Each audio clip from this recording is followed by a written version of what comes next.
Chapter 23 Family Time. Kinabukasan sa bahay nila Elma, habang naglilinis si Mercedes ng bahay, ay nakita niya yung medicine box ni Pablo. Agad binuksan niya ito at nakita niya na hindi pa bawas mga gamot ni Pablo. Nainis si Mercedes dahil mapagtanto ni Mercedes nang hindi pala umiinom ng gamot si Pablo. Pablito. Naiinis, sabi ni Mercedes. Tapos 10 minuto pumunta si Mercedes sa Tapislogan para kausapin niya si Pablo. Tapos diretso siya sa kusina habang si Pablo nagluluto, tapos nakita siya nito. Mahal, ano ginagawa mo dito? Sabi ni Pablo. Ano ito? Bakit hindi bawas ito mga gamot mo? Di ka ba umiinom ng gamot mo? Sabi ni Mercedes. Sabay ipagkita ni Mercedes yun medicine box kay Pablo. Sorry, nakalimutan ko at saka okay na ako, wala na ako nararamdaman. Sabi ni Pablo.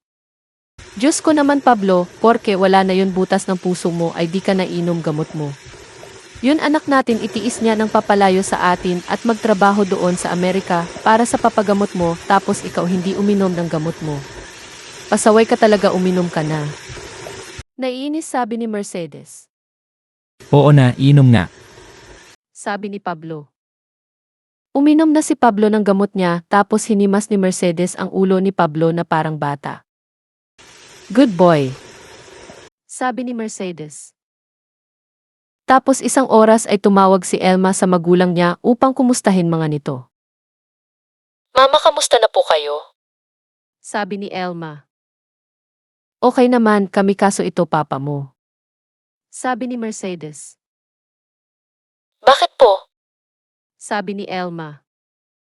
Ito kasi papa mo hindi pala umiinom ng gamot niya.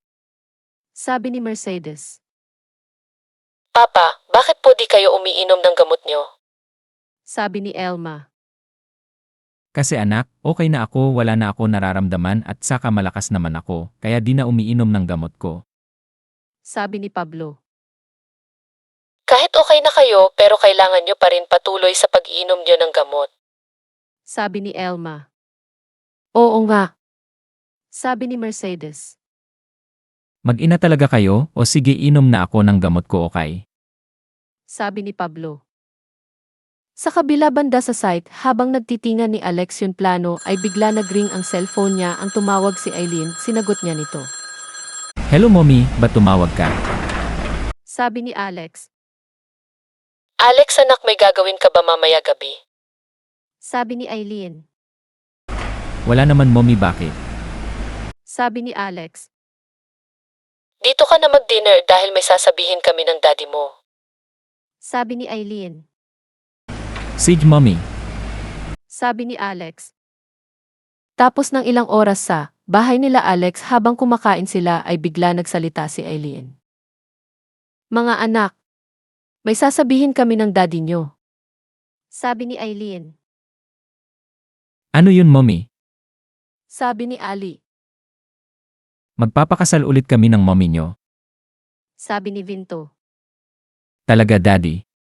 Yehey. Sabi ni Ali. Oo, at ikaw Alexander, best man ko sa kasal namin ng mommy nyo. Sabi ni Vinto. Pinaisipan ko muna dad. Sabi ni Alex. Okay. Sabi ni Vinto. Ano kaya ang tunay reaksyon ni Alex tungkol sa engagement ng magulang niya? Abangan ang susunod kabanata. Huwag niyo malimutan mag-like at mag-subscribe na sa channel ito, and thanks for watching.